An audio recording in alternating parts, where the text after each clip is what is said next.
자, 이제 우리 하나님의 말씀입니다. 구약성경 이사야서 9장 우리 6절부터 7절까지의 말씀인데요.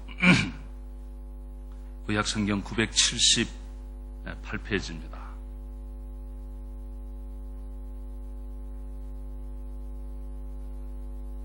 이사야서 9장 6절 7절 말씀입니다. 찾으셨으면 두 절이니까 우리 다 같이 함께 한 목소리로 봉독하시겠습니다. 이는 한 아기가 우리에게 낳고 한 아들을 우리에게 주신 바 되었는데 그의 어깨에는 정사를 메었고 그의 이름은 기묘자라 모사라 전능하신 하나님이라 영존하시는 아버지라 평강의 왕이라 할 것임이니라. 그 정사와 평강의 더함이 무궁하며 또 다윗의 왕자와 그 나라에 군림하여 그 나라를 굳게 세우고 지금 이후로 영원히 정의와 공의로 그것을 보존하실 것이라. 만군의 여호와의 열심히 이를 이루시리라. 아멘. 이제 우리 옆 사람에게 한번 인사할까요? 이렇게 하십시다. 메리 크리스마스 한번 인사합시다. 예, 메리 크리스마스. 예, 그렇습니다. 메리 크리스마스입니다. 즐거우십니까? 예. 근데 여러분 얼굴에 즐거움이 별로 없는 것 같아. 즐거운 성탄절 되시기를 축복합니다. 우리 주님은 평강의 왕으로 오셨어요. 세상은 어수선하지만 우리의 심령 속에는 주님 때문에 평강이 넘치는 복된 여러분들 되시기를 축복합니다. 아멘. 최근 이날의 한 신문에 일면 머릿기사에 이런 제목이 실렸습니다. Christmas gift of Juma is pain and press라고 하는 제목이 실렸습니다. 그러니까 이 주마의 크리스마스 선물이 고통과 압박이다. 이런 제목의 기사였습니다. 자, 여러분들 잘 아시는 바와 같이 지금 이 나라가 대단히 어수선합니다. 지금 휴가철이고 많은 사람들이 휴가를 떠났습니다만은 나라가 좀 상태가 좋지가 않습니다. 지금 인터넷상에서는 Juma must fall이라고 하는 사이트가 개설이 되어졌고 여기에 수많은 사람들이 클릭들을 하고 있습니다. 주마는 하야해야 된다는 것이죠. 지금 이 나라 대통령이 이제 하야해야 된다고 하는 이런 서명운동이 한창이고 지금 케이프타운을 비롯해서 대도시들마다 이 엔티 주마 행진이 계속되고 있습니다.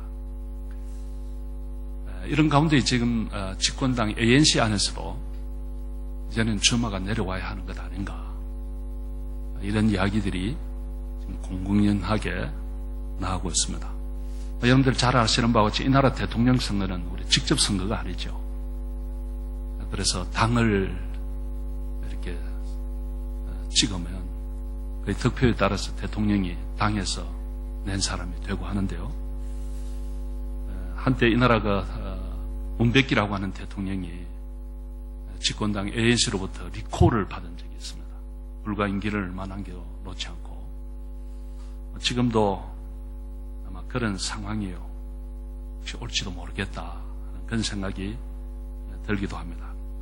그런데 그런다고 해서 이 주마 대통령이 선뜻 내려올 것 같지도 않습니다. 아무튼 최근 이 나라에서 꽤 신임을 받고 있던 네네라고 하는 재무장관이 갑자기 경질이 되었습니다. 그러니까 주마 대통령이 그 재무장관을 이렇게 경질시키고 이 경제 관련 아무런 경력이 없던 판 로이언이라고 하는 사람을 재무장관으로 임명을 하자 그만 이 금융시장이 요동을 쳤습니다. 그래서 이 나라 주식시장에 돈이 빠져나가면서 이틀 사이에 160억 불이라고 하는 돈이 주식시장에서 증발이 되었다고 합니다. 그러니까 자연히 랜드화의 가치가 폭락을 했고 금융시장은 갑자기 마비가 되었습니다. 이렇게 해서 나라가 발칵 뒤집혀지니까 주마 대통령이 4일 만에 수요일날 내내 장관을 경질을 했다가 주일날 4일 만에 새로운 재무장관을 임명을 했습니다. 이 고드한이라고 하는 인도 계통의 사람인데 이 사람이 전에 한번 재무장관을 지냈던 사람입니다. 그러니까 이제 국민들의 입장에서 보면 4일 만에 재무장관 3사람을 본 셈이나 된 것이죠. 이렇게 새롭게 재무장관을 교체를 했지만 국제금융시장에서는 이 나라 경제 상황을 여전히 낙관적으로 보는 것 같지는 않습니다. 그렇게 해서 이 나라의 그 신용 등급을 국제 신용평가 회사인 무디스라고 하는 회사가 스테이블, 그러니까 이 안정적이라고 하는 것에서 네거티브, 부정적으로 신용 등급을 하향 조정했다고 합니다. 이 나라의 주마가 대통령이 되고 난 이후에 경제 사정이 참 급격히 나빠졌습니다. 그는 취임 초기부터 흑인들의 인심을 사기 위해서 공무원들의 수를 대폭 늘렸습니다. 그가 취임할 당시보다 지금이 한 25% 정도 공무원이 늘어났다고 합니다. 그러니까 이 늘어난 공무원들 가운데는 자기가 무슨 일을 해야 되는지도 모르고 월급을 받는 사람들이 많이 있습니다. 오늘 그래 보면 시골 같은 곳에서는 학교 교사가 수업도 가르치지도 않으면서 월급을 받아가는 그런 사람들이 한둘이 아니라고 합니다. 지금 이 나라의 주마 대통령에 따라다니는 말이 하나 있다고 한다면 그냥 무능과 부패. 무능하다면 부패라도 하지 말아야 되는데 부패에는 머리가 잘 돌아가는 거예요. 이번에 금융시장에서 그나마 신임을 받고 있던 이 내내 장관을 교체한 배경도 이 나라 국영항공사인 SAA의 에어버스를 도입하는 문제와 관계가 있다. 이렇게 보는 것 같아요. 이 주마 대통령과 SA 여자 회장 체어맨하고 아마 좀 이렇게 연인 관계다. 이런 말도 나오기도 하고. 그래서 이 SA 비행기 이 에어버스를 도입하는 과정에 뒷돈이 이렇게 생겨지면 이것이 아마 주마의 삼짓돈이 될 것으로 생각을 했는데 내내 장관이 이 나라의 경제 사정상 그 비행기는 들어오기 어렵다 이렇게 거절을 했다고 합니다. 그래서 이 대통령이 내내 장관을 경질한 것 아닌가 이런 이야기들이 그냥 흘러나오는 이야기인 것이죠. 속 사정은 알 수가 없습니다. 아무튼 지금 이 나라가 무능하고 부패한 대통령과 지도자들 때문에 지금 백성들이 고통을 당하고 있는 것만은 틀림이 없습니다. 자, 사랑하는 성도 여러분, 오늘 우리는 이사야서 9장을 우리가 읽었습니다. 그런데 지금 이사야가 활동하던 이 시대의 배경이 지금 우리가 살고 있는 이 나라의 형편과 아주 유사합니다. 이사야 선지자가 활동하던 이 시대가 BC 700년이거든요. 약 700년. 당시 아하스 왕을 포함한 그 시대의 지도자들은 한마디로 그들을 표현한다면 무능과 부패입니다. 그 무능한 지도자들 때문에 지금 나라가 풍전등화와 같은 위기에 놓여 있습니다. 바빌론이 쳐들어왔고 예루살렘을 제외한 모든 지역들이 다 점령을 당했습니다. 이제는 곧 망할 것입니다.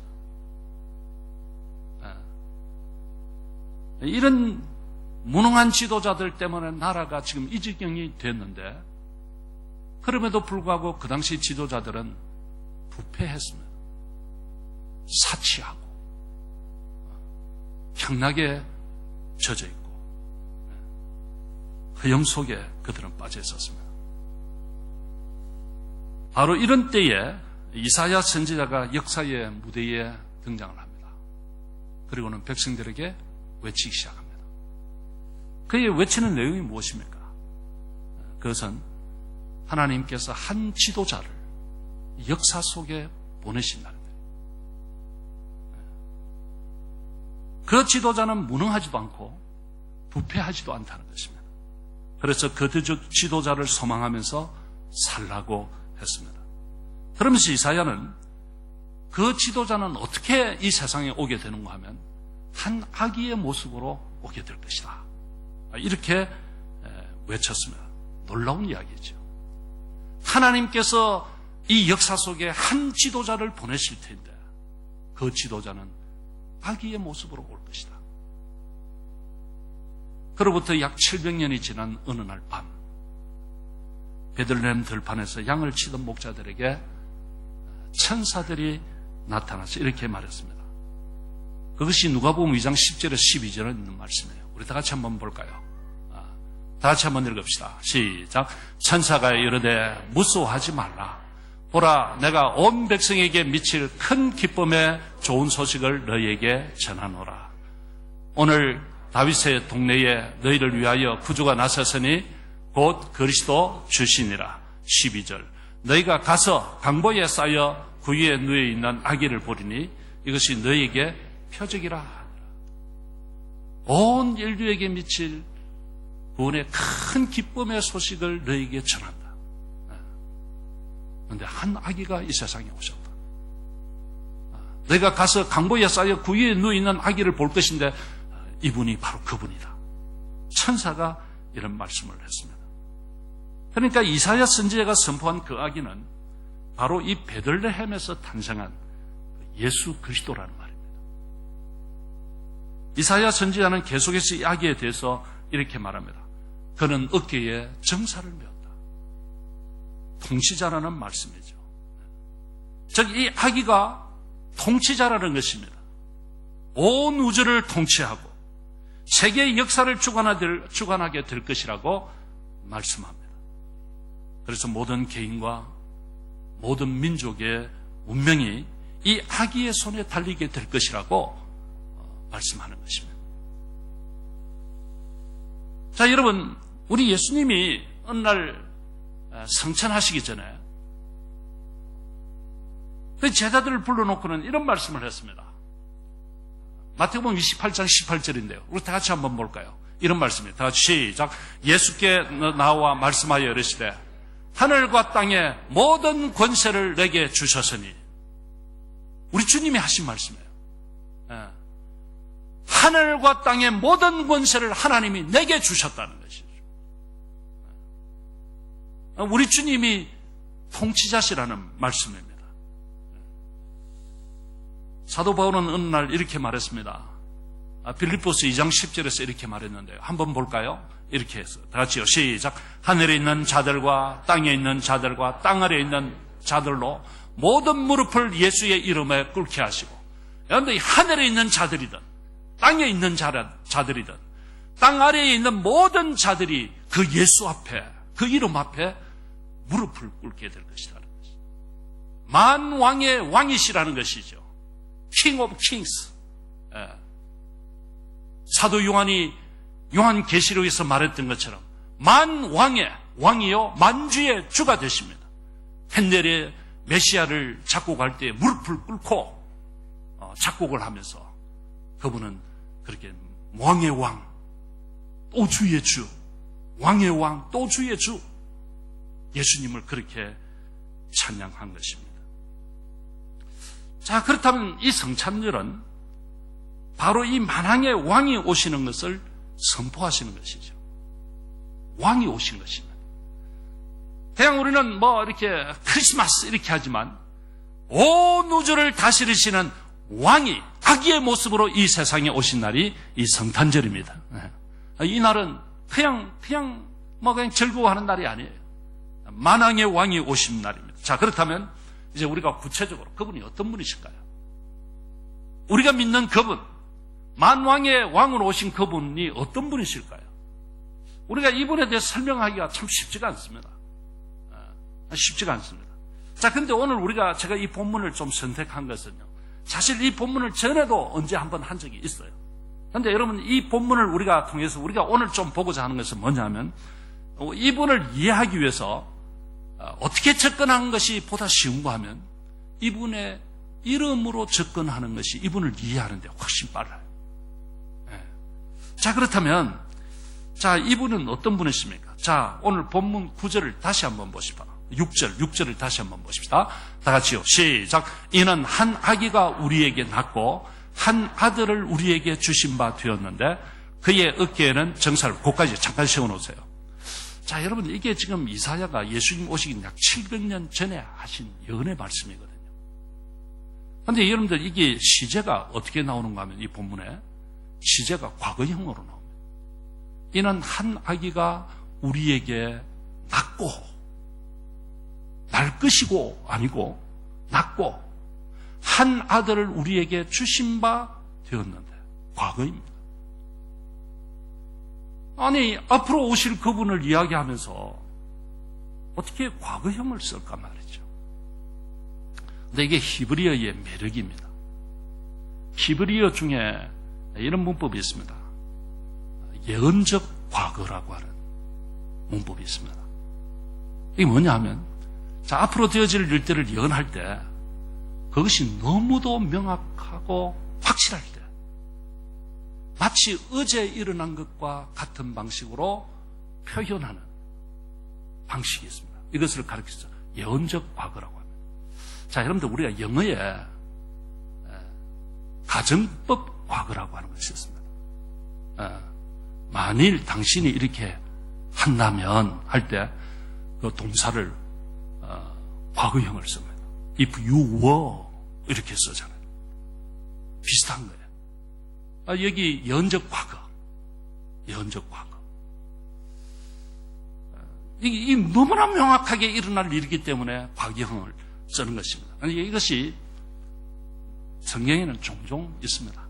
예컨대 창세기 48장, 49장에 보면 야곱이 그의 사랑하는 12 아들들을 마지막으로 축복을 할 때 쓰는 용어들이 다 과거형입니다.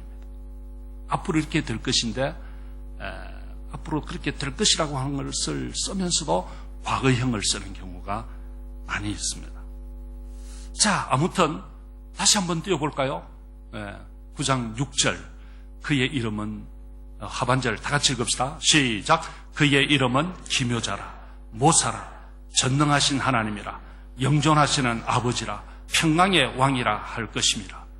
자, 여기 보면 그 이름이 몇 가지 나옵니다. 기묘자, 모사, 전능하신 하나님, 영존하시는 아버지, 그리고 평강의 왕이라. 자, 여러분들, 이 이름을 가지고 이 예수님을 이해하는데 그렇게 접근하는 것이 훨씬 좀 쉽습니다. 자, 먼저 기묘자. 이름이 좀 기묘자인데 번역이 좀 기묘하지 않습니까? 기묘자라. 근데 영어 성경에는 His name is wonderful. 그의 이름은 놀랍다. 이렇게 번역을 했어요. 그런데 사실 제가 가만히 생각해 보니까 이것보다 더 좋은 이름이 없을 것 같다. 예수님에 대해서 표현할 수 있는 방법이 별로 없습니다. 놀랍다는 단어 외에 뭐 설명할 수 있는 길이 사실 달리가 없어요. 우선 그의 탄생 놀랍지 않습니까?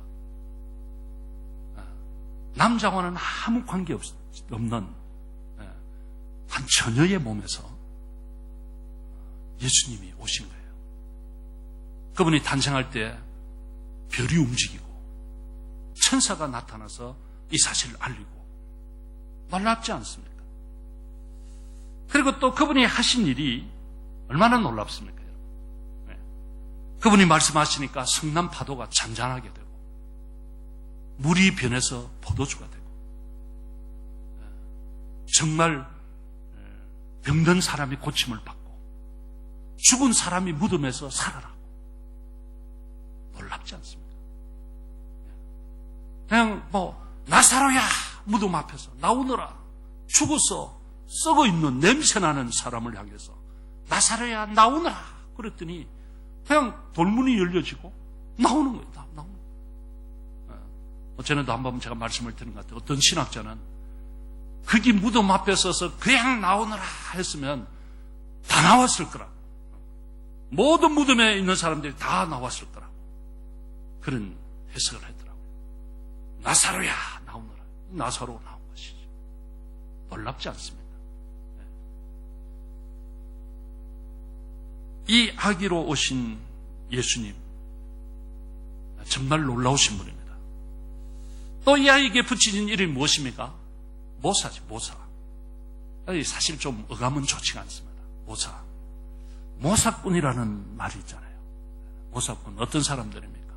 아주 술수를 잘 쓰고 아주 교모하게 말장난하고 이런 사람이 뭘 가리켜서 모사꾼이라고 합니다. 근데 이 영어 성경에 보니까 이걸 카운셀러라고 번역을 했어요. 상담자. 근데 왜 우리 성경에는 이걸 모사라고 번역을 했는지 잘 모르겠어요. 아마 이게 초창기에 우리나라에서 번역될 때 우리나라에는 아마 상담자가 없었을 수도 있을 것입니다. 그래서 그냥 좀 이렇게 지혜로운 사람 뭐 이런 의미로 모사라고 하는 번역을 했을 것입니다. 그런데 이 영어 성경에 보니까 기묘자, 모사 이것을 합쳐서 Wonderful Counselor 이렇게 번역을 했어요. 아주 위대한 상담자라, 놀라운 상담자다 이렇게 표현을 했습니다. 여러분들 오늘 이 시대에 우리에게는 정말 진정한 상담자가 필요합니다. 그렇지 않습니까? 시대가 어수선하고 앞날이 불투명하고 불안이 있고 염려가 있는 이때 우리에게 상담자가 필요하지 않습니까? 그리고 또 우리가 마음이 상할 때 누구인가 이렇게 좀 상담을 받고 싶었지 않습니까? 어느 날 저희 집에 제 아내가 저에게 화를 내면서 나에게도 목사가 필요하다고 그런 이야기를 하더라고요. 제가 깜짝 놀랐어요. 그렇죠. 제가 목사잖아요. 근데 제가 제 아내에게조차 목사로 다가갈 수는 없잖아요. 그래서 저에게 실망한 제 아내가 나에게도 목사가 필요하다고 이런 이야기를 이해가 됐습니까? 근데 제가 속으로 뭐라고 했겠습니까? 그래, 나도 목사가 필요해. 그렇습니다. 이 빠르게 돌아가는 세상 속에서 우리는 왠지 고독하고 좀 불안합니다. 그래서 이 상담자를 찾아갑니다. 그런데 문제는 상담의 효과가 별로 없어요. 하지만 그분은 우리의 진정한 상담자가 되십니다. 우리는 그분 앞에 우리의 속내를 다 털어내 놓을 수가 있습니다. 시편의 한 기자는 그분 앞에 우리의 마음을 토하라. 다 쏟아내라. C.S. 루이스는 우리 하나님은 넓은 가슴을 가지신 분이시다. 우리가 무슨 이야기를 하든지 우리가 다 토해내면 그것을 그냥 받아주시는 분이시다. 주님은 그런 분이시죠. 아무에게도 털어내놓지 못한 이야기를 그분에게는 가능한 것이죠. 그분은 우리의 모든 것을 아십니다.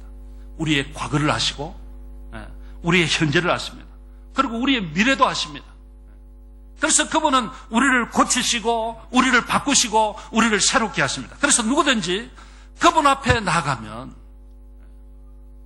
우리의 영혼의 깊은 곳에 있는 상처를 치유받을 수가 있습니다.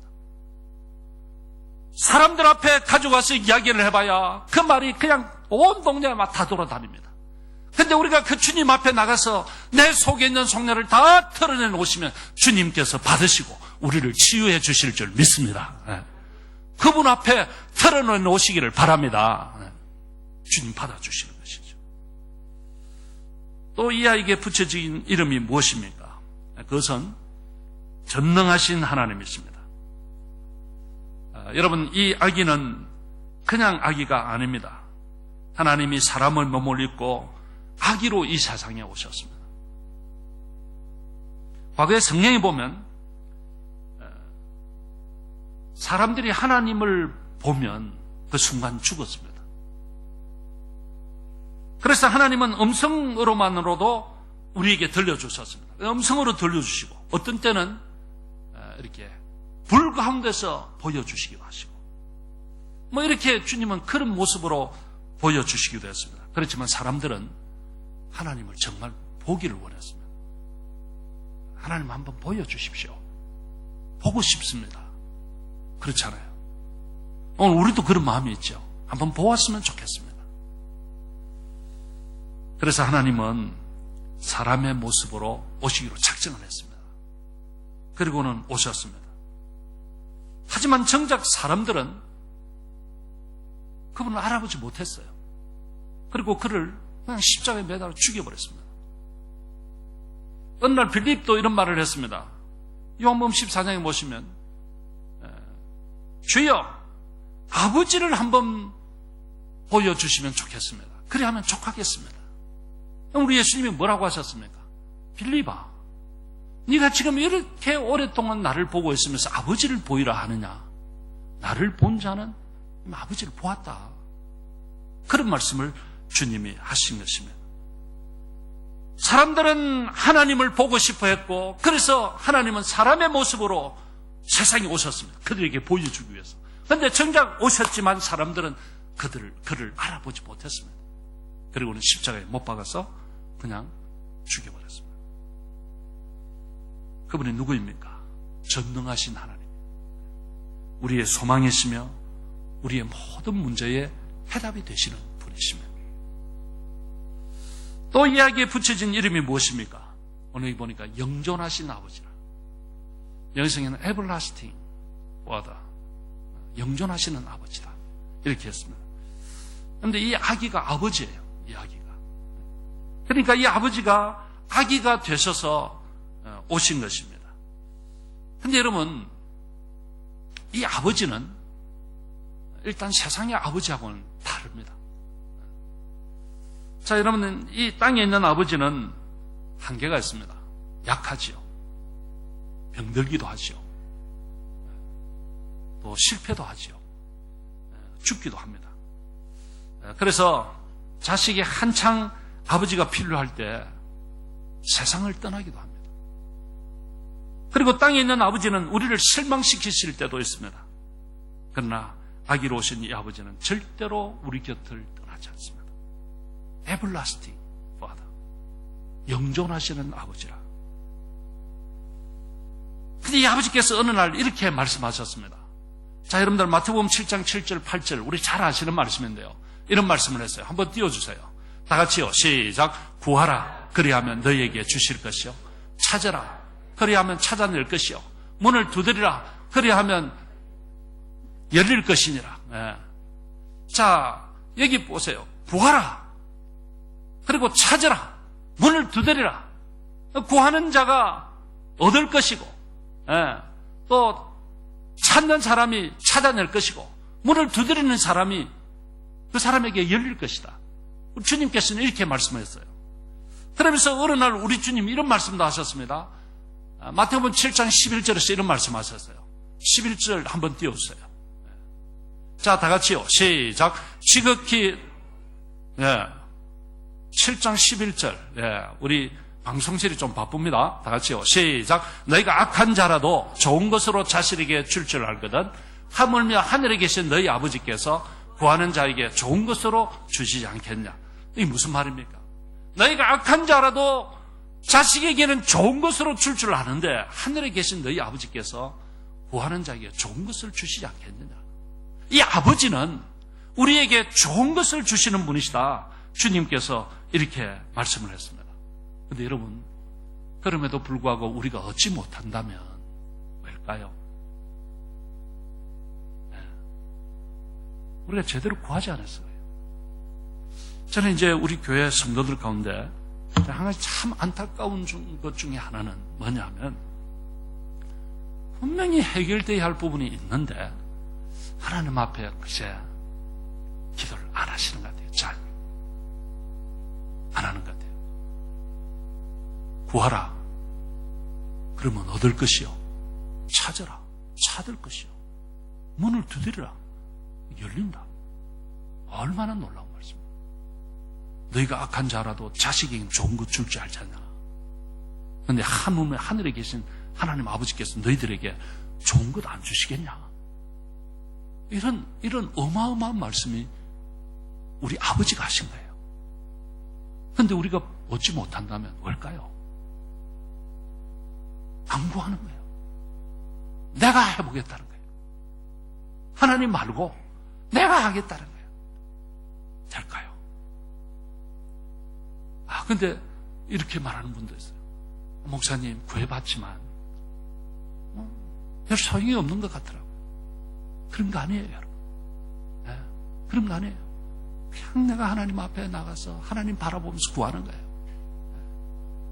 하나님께서는 하나님의 때에 주시는 거예요. 그런데 하다가 그만두면 땡입니다, 땡. 하나님 안 줬어요. 그래, 좋다. 너 해봐라. 제가요,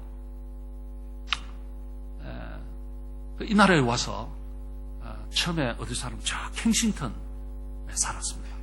알브말 스트리트 바로 밑으로 쭉 내려가면 거기에 메리마운트 하스피탈이 있었습니다. 이제 길이 약간 내리막길입니다. 그때 우리 집 아이들이 초등학교 1학년, 3학년 요때 나이였습니다. 그런데 아이들이 저에게 쫄라댄 것 중에 하나가 뭔가 하면 스케이트보드를 하나 사달라는 거예요. 그래서 아이들이 그거 많이 탔습니다. 아빠, 오늘 스케이트보드 하나 사달라고. 그런데 제가 아무리 그렇지만 아이에게 스케이트보드 하나 못 사줄 처지겠습니까? 사줄 수 있으면 하다 못하면 안 되면 중고라도 하나 사줄 수 있지 않겠습니까? 근데 제가 야야 안 된다. 여기는 길이 내리막이기 때문에 굉장히 위험하다. 너 이거 주면 너희들이 필경 다치게 될 거니까 안 된다. 애들이 쫄르고 했습니다. 그래서 좀 평평한 데로 가게 되면 그때 내가 하나 사주겠다. 그리고 거기에 2년 있다가 여기 집을 사서 여기 왔습니다. 요 앞의 길은 굉장히 평평합니다. 그런데 나는 다 잊어버렸고 지들도 잊은 줄 알았는데 어느 날 아빠 여기는 길이 평평해요. 스케이트보드 평평한 곳에 왔으니까 사주세요. 제가 근데 얘들아 여기 평평하긴 한데 여기도 차들이 꽤 다니고 있는데 위험하지 않니? 그때는 이 앞에 지금 교회 안에 이렇게 파킹 랏이 이렇게 만들어지기 전입니다. 교회 짓기 전이니까. 아빠 약속했잖아요. 그래 내가 약속했는데 니들이 이거 타면 위험할 것 같으니까 그렇지 않니? 그래서 그런데도 계속 쫄랐습니다. 그래서 제 마음에 안 되겠다. 하나 사줘야 되겠다. 이렇게 마음을 먹고 있는데 그때부터 이 아이들이 쫄르는 것을 중단하기 시작했습니다. 제가 사줬겠습니까? 안 사줬겠습니까? 안 사줬습니다. 자, 여러분 제가 무슨 이야기를 하는 거예요? 저희들이 조금만 더 쫄았으면 제가 그들을 데리고 가서 사줬을 것입니다. 우리가 기도를 하다가요. 하나님은 하나님이 보시는 것이 있고 우리는 우리가 생각하는 것이 있습니다. 그런데 그럼에도 불구하고 우리가 하나님 앞에 자꾸 하나님 앞에 구하고 찾고 문을 두드리고 하면요. 주님께서 그 때를 바꾸실 수 있습니다. 그리고 주님께서 그것을 들으시려고 작정을 하십니다. 그런데 우리가 좀 하다가 내가 중단을 해버리는 것이죠. 그러면 그것으로 땡입니다. 자, 여러분, 우리 주님은 우리에게 너희가 갈지라도 자식에게 좋은 것을 줄 줄 알거든. 하물며 하늘에 계신 너희 아버지일까 보냐. 여러분, 이 아버지는 나에게 가장 좋은 것을 준비해 놓고 기다리십니다. 이분이 우리 아버지신 것이죠. 그분 앞에 기도로 나아갈 수 있기를 축복합니다. 또 이야기에 붙여진 이름이 무엇입니까? 평강의 왕이십니다. 이 아기가 탄생하시던 그 첫 번째 크리스마스 때 하늘의 천사가 노래한 내용이 무엇입니까? 누가복음 2장 14절이죠. 자, 우리 다 같이 한번 읽읍시다. 시작. 지극히 높은 곳에서는 하나님께 영광이요 땅에서는 하나님이 기뻐하신 사람들 중에 평화로다 하니라. 자, 사람들은 이것을 줄여서 하늘에는 영광, 땅에는 평화 이렇게 말을 합니다. 자, 근데 여러분, 정말 이 땅에 평화가 있습니까? 예수님이 오셨는데, 그 평강의 왕이라고 하는 그분이 오셨는데, 정말 이 땅에 평화가 있습니까?